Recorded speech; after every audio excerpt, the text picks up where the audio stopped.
Bienvenidos amigos al canal del lector de Ortega y Gasset. No se corta Ortega a la hora de anunciar lo que significa su filosofía como parte del movimiento filosófico que viene a superar a todos los que le precedieron. Refiere el cambio que se está produciendo a la idea del ser, que es el más fundamental en filosofía. Dice: se invita pues a ustedes para que pierdan el respeto al concepto más venerable, persistente y ahincado que hay en la tradición de nuestra mente, el concepto de ser.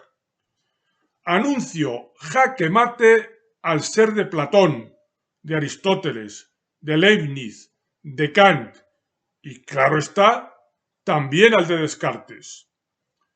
No entenderá, pues, lo que voy a decir quien siga terca y ciegamente aferrado a un sentido de la palabra ser, que es justamente el que se intenta reformar. Así que de eso trata este importante libro del que vamos a hablar, que es Filosofía, que contiene 11 lecciones que empezaron a impartirse en la Universidad de Madrid en 1929 y que pasaron finalmente a hacerlo en 1930 en una sala de cine y en un teatro. Como siempre, con gran afluencia de público. Este es un canal de divulgación de la filosofía y sus alrededores, especialmente la filosofía de Ortega y Gasset, el pensador en lengua española más importante habido hasta el día de hoy.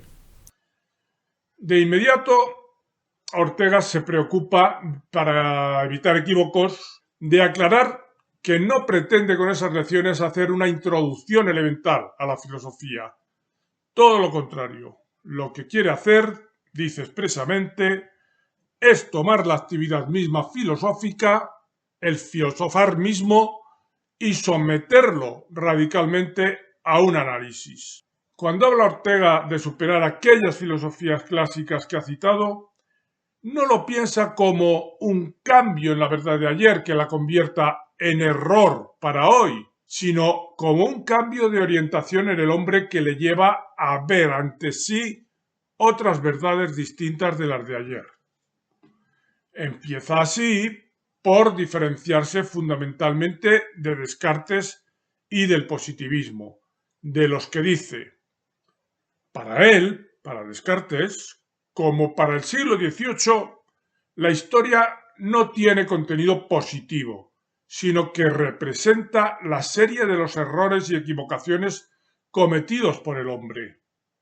En cambio, el historicismo y el positivismo del siglo XIX se desentienden de todo valor eterno para salvar el valor relativo de cada época. Frente a esas opiniones, Ortega opone su perspectivismo.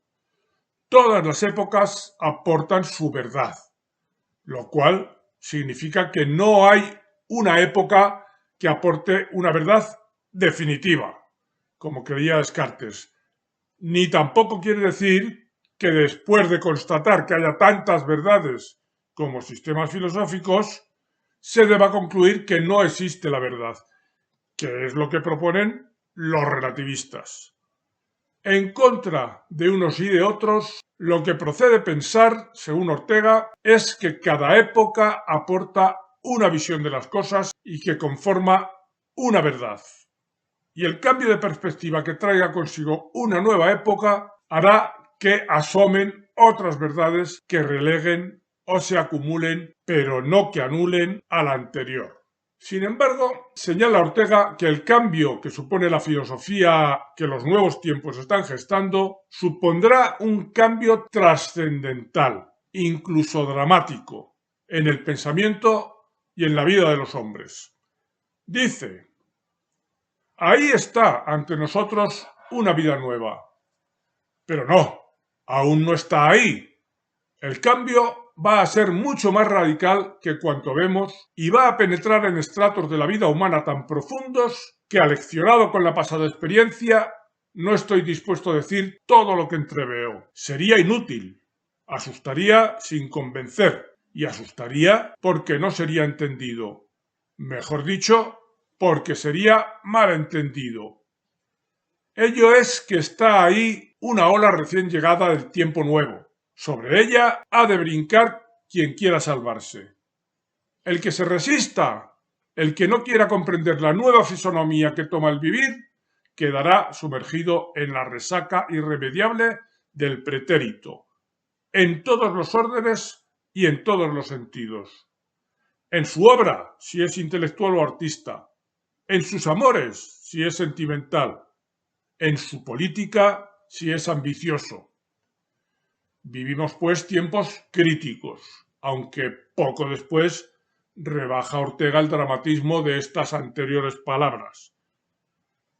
No sé por qué, dice, solemos entender la palabra crisis con un significado triste.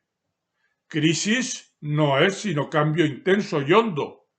Puede ser cambio a peor, pero también cambio a mejor, como acontece con la crisis actual de la física.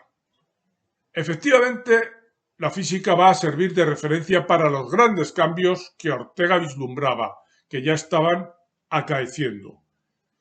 Contemporáneo como era entonces Ortega de Einstein, de Heisenberg, de Schrödinger, de Niels Bohr, de Max Planck, de todos los físicos que vinieron a revolucionar los conceptos que habían hecho de la física anterior a ellos la ciencia que servía de modelo a todos los demás, incluso la filosofía que se impuso en el siglo XIX, decía Ortega, para empezar, que no hay mejor síntoma de la madurez en una ciencia que la crisis de principios.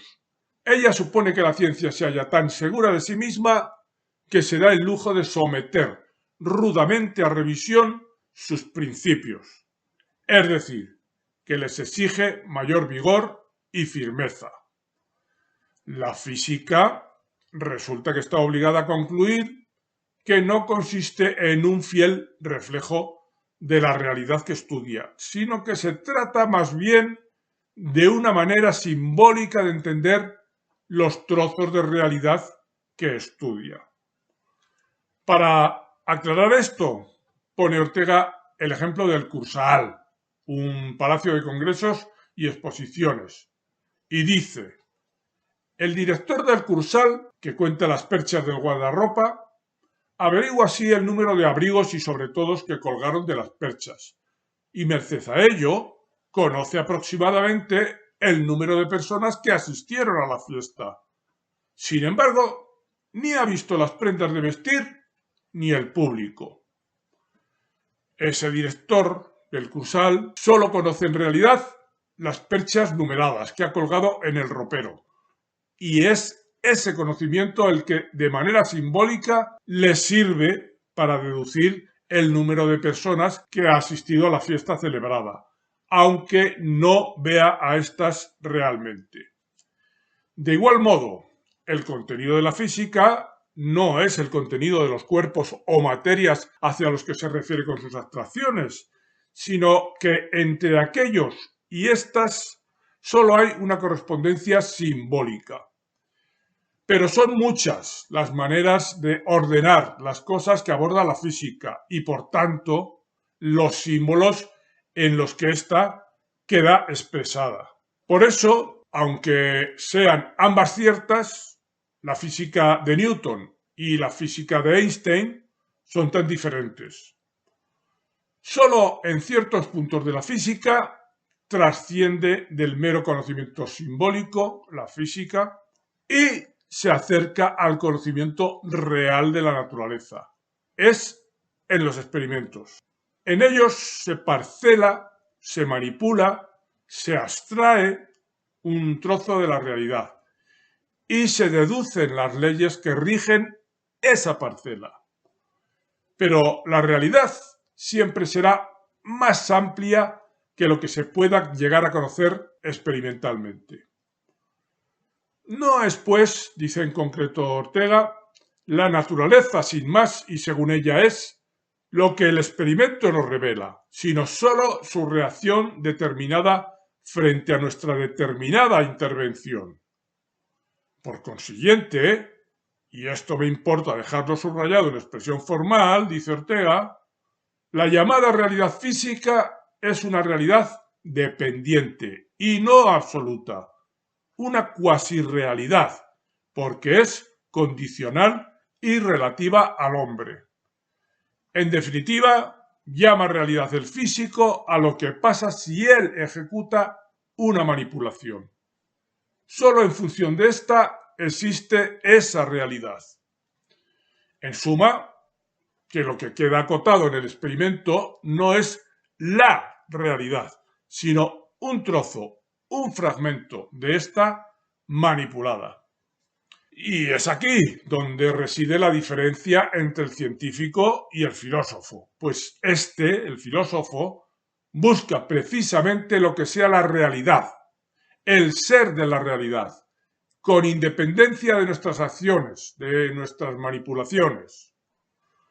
El físico y el matemático, citamos de nuevo literalmente a Ortega, conocen de antemano la extensión y atributos esenciales de su objeto.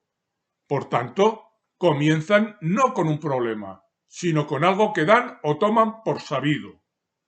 Pero el universo, en cuya pesquisa parte audaz el filósofo como un argonauta, no se sabe lo que es. Universo es todo cuanto hay.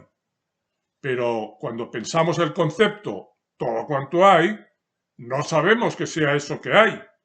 Lo único que pensamos es un concepto negativo, a saber, la negación de lo que solo sea parte, trozo, fragmento. El filósofo, pues, a diferencia de todo otro científico, se embarca para lo desconocido como tal. Lo más o menos conocido es partícula, porción, esquirla del universo. Vamos a poner un ejemplo que nos vaya sirviendo de sustrato a todos estos enunciados filosóficos. Pongamos que tenemos ante nosotros un color, el color naranja. Queremos saber qué es y qué significado tiene ese color. El científico aísla esa realidad y crea un instrumento científico para estudiarlo, la colorimetría. Pero el filósofo observa que ese color estudiado no es una realidad que se baste a sí misma.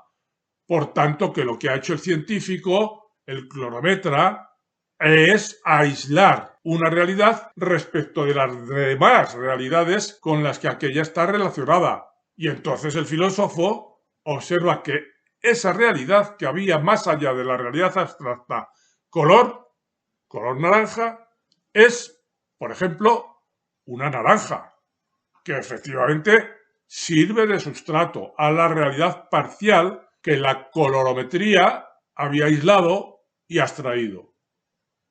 El científico pone entonces a funcionar de nuevo su predisposición y crea la ciencia de la fruticultura para estudiar esa nueva parcela de la realidad que ha aparecido, la de los frutos y semillas.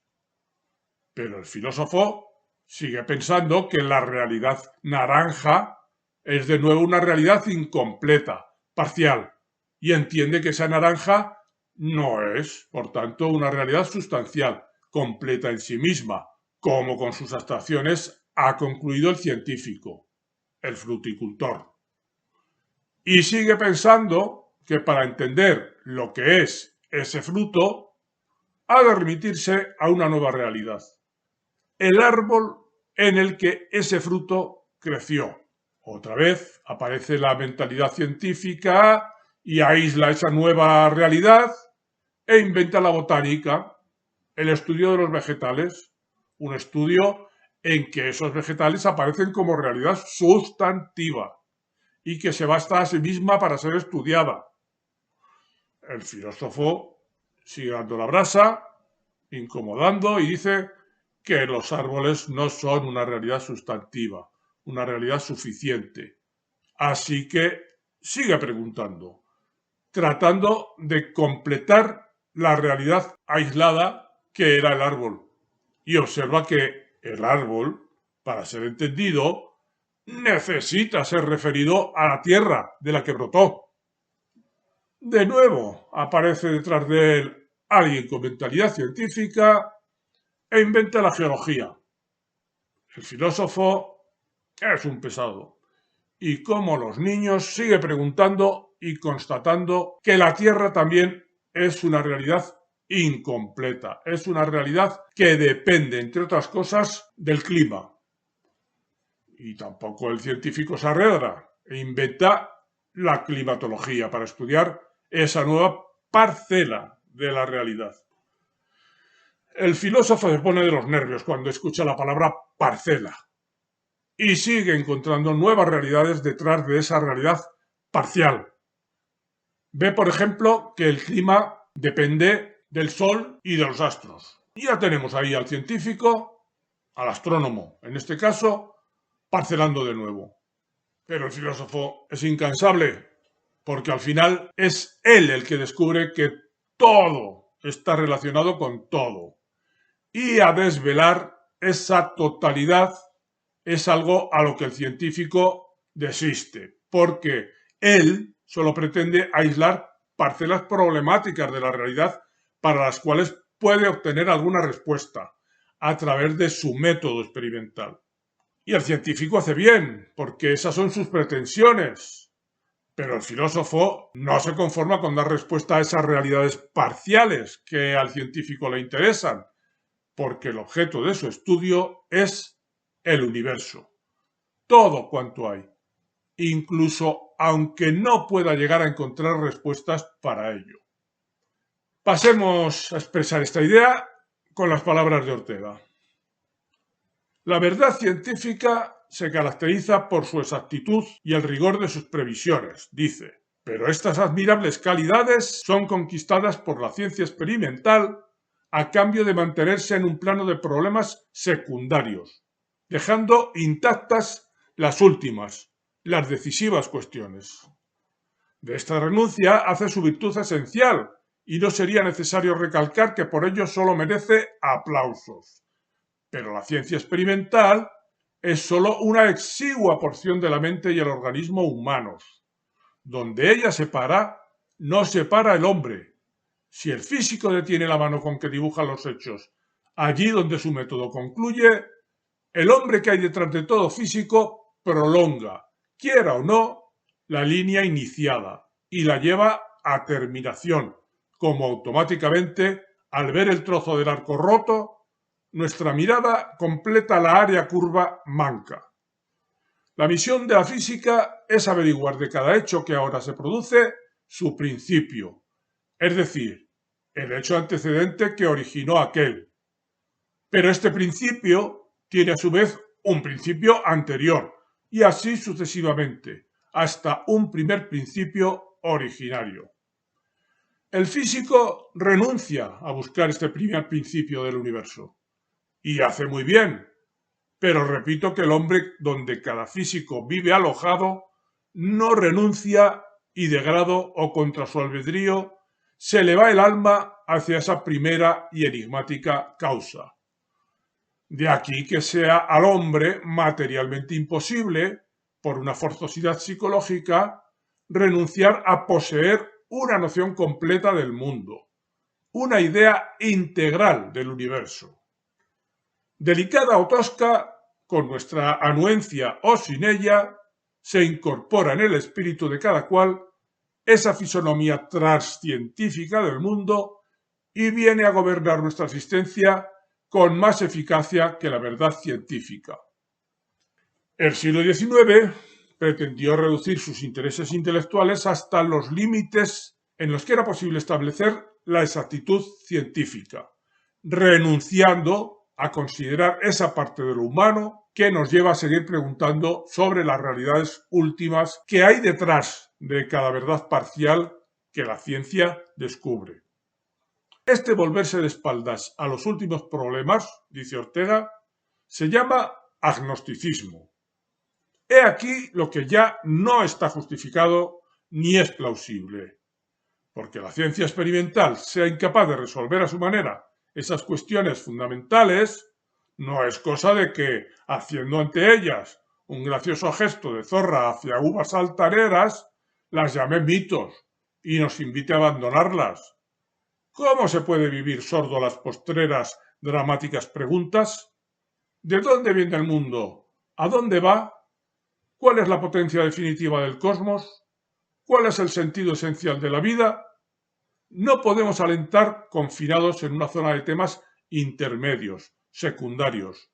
Necesitamos una perspectiva íntegra, con primero y último plano, no un paisaje mutilado, no un horizonte al que se ha amputado la palpitación incitadora de las postreras lontananzas. Sin puntos cardinales, nuestros pasos carecerían de orientación. Y no es pretexto bastante para esa insensibilidad hacia las últimas cuestiones declarar que no se ha hallado manera de resolverlas. Razón de más para sentir en la raíz de nuestro ser su presión y su herida.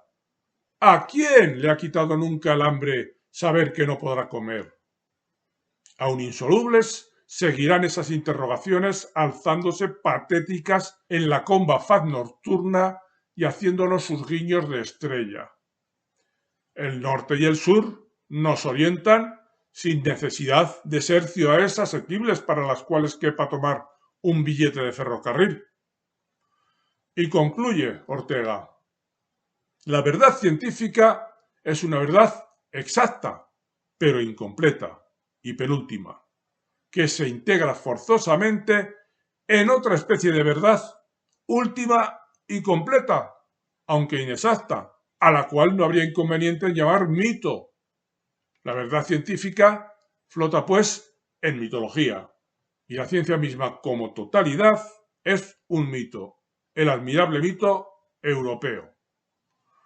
Y es que la ciencia lo que hace es atender una de las perspectivas posibles sobre la realidad, un trozo del camino que, ya sin el científico, apunta hacia las últimas preguntas. No atiende, por tanto, la ciencia a lo que sea la realidad, sino a aquel fragmento de realidad que el espíritu de la época ha hecho prevalecer a través de la perspectiva que ha traído consigo. La ciencia conoce de las cosas solo sus aspectos cuantitativos y ahí impone su afán de exactitud, la cual solo es referida a esa parte de las cosas que se cuenta y que se mide. Concluye Ortega: vemos aquí, en clara contraposición, dos tipos de verdad, la científica y la filosófica. Aquella es exacta pero insuficiente. Esta es suficiente pero inexacta. Y resulta que esta, la inexacta, es una verdad más radical que aquella. Por tanto, y sin duda, una verdad de más alto rango.